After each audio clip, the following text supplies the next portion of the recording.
আরে আপনার চাইতে বড় সুন্দর চেহারা সুশ্রী, তো লোকটা ওরকম করছে কেন? আপনার চাইতে ভালো চেহারা, ভালো মুখ, ভালো কাপড় চোপড়, ভালো ফ্যাশন স্টাইল, তো লোকটা ওরকম করছে কেন? চোখ থাকলে দেখা যাবে কোথায় লেখা আছে, কোন বইয়ের পাতায়? আমাকে দেখাবেন কেউ মেহরবানি করে? চোখ থাকলে দেখা যায়, কান থাকলে শোনা যায়, জবান থাকলে বলা যায়। আচ্ছা কোথাও লেখা? ভাই আপনার নামটা চিনলাম, নাম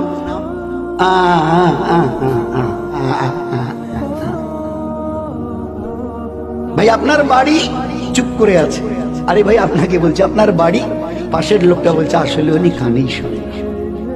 আল্লাহ দেখিয়ে দিয়েছে কান থাকলে শোনা যায় না যদি আমি আল্লাহ না শোনাই, এ জবান থাকলে বলা যায় না আমি আল্লাহ যদি না বলাই, এ চোখ দেখে না আমি আল্লাহ যদি না দেখাই।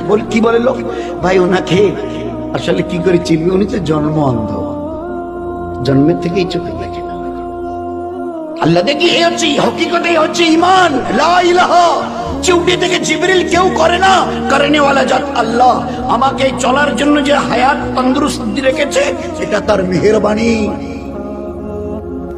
পাশের বাড়িতে গিয়ে দেখো জওয়ান 22 বছরের ছেলেটা, মানে হ্যাঁ শুধু লেংড়িয়ে নয়, পা ছেঁচলে মানে পিছন থেকে মাটিতে ছেঁচিয়ে যাচ্ছে, দাঁড়াবার কোনো ক্ষমতা নেই। আমাদের মাথাভাঙা ব্লকের পাশে একটা বাড়ি ভাইয়ের আমিনুরের, তারই একটা ভাস্তা, এখন বোধহয় 24-25 বয়স চলছে, দাঁড়াতে পারে না। 24-25 বছর বয়স চলছে ছেলেটা, ওই বসে বসে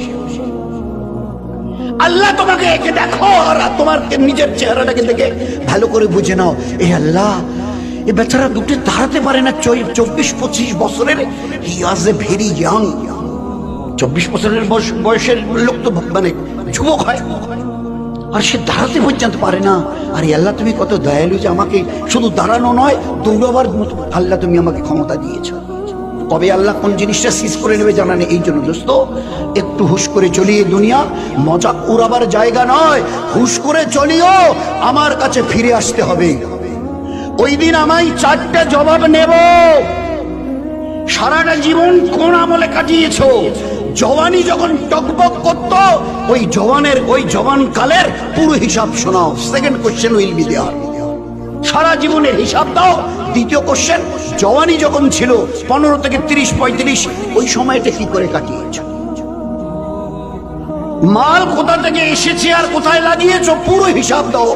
টাকা হিসাবে নয়, পয়সা হিসাবে, পাই পয়সা কি করে এসছে।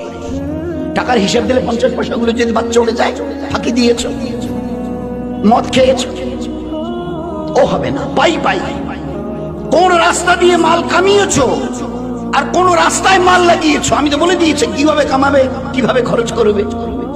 Fourth question will be there. চতুর্থ, যে দিনের ইলম তোমার জানা ছিল তার উপরে কতটা নিজেকে চালিয়েছো। তুমি তো মুসলমান, জানতে 5 ওয়াক্তের নামাজ ফরজ নয়, ফরজে আইন। 10 বছরের পরের থেকে ছেলে অথবা মেয়ে 5 ওয়াক্তের নামাজ পড়া ফরজে আইন, না পড়া গুনাহে কবিরা, না পড়া মুসলমানের সঙ্গে তার কোনো সম্পর্ক নেই, ইসলামের সাথে তার কোনো সম্পর্ক নেই, শুধু ইসলাম থেকে বেরিয়ে চলে গেছে। যার কাছে নামাজ নেই, ইসলামে তার কোনো জায়গা নেই। একটু আগে যে মহাসাহেব এইভাবে কথা বলছিল, আমরা এই কতটা মন দিয়ে শুনেছি আল্লাহই জানে। আল্লাহর নবীর হাদিস, no portion in this person in Islam who does not say his সালাত। যার কাছে নামাজ নেই ইসলামে, আমি নবী বলছি, তার কোনো জায়গা নেই। কি করে বুঝবো যার কাছে নামাজ নেই ইসলামে তার কোনো জায়গা নেই? কি করে বুঝবো? কতটা বুঝবো? আল্লাহর পেয়ারা নবী এমন এক এক্সাম্পল দিয়েছেন যে তাজ্জব লাগে শুনলে।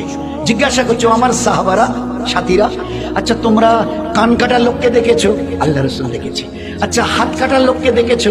দেখেছি। আচ্ছা পা নেই এরকম লোককে দেখেছো? পা কাটা? আল্লাহ রাসূল দেখেছি। বলছে আচ্ছা এরকম লোককে দেখেছো যে মাথাটা নেই এরকম লোককে? তো সাহাবারা হেসে দিয়েছে। আল্লাহ রাসূল মাথা ছাড়া আবার লোক হয়, হাত কাটা লোক, পা কাটা লোক, কান কাটা লোক, নাক কাটা লোক সব হবে, কিন্তু মাথাটাই নেই, এটা তো হয় না। হেসে দিয়েছে। আল্লাহ রাসূল বলছে আমার উম্মত শুনে নাও, তোমরাই বলছো মাথা ছাড়া মানুষ হয় না, আমি নবী বলছি নামাজ ছাড়া মুসলমান হওয়া যায় না। কতটা আমাদের দিলে কথাটা বসেছে বলুন, কতটা বুঝেছি।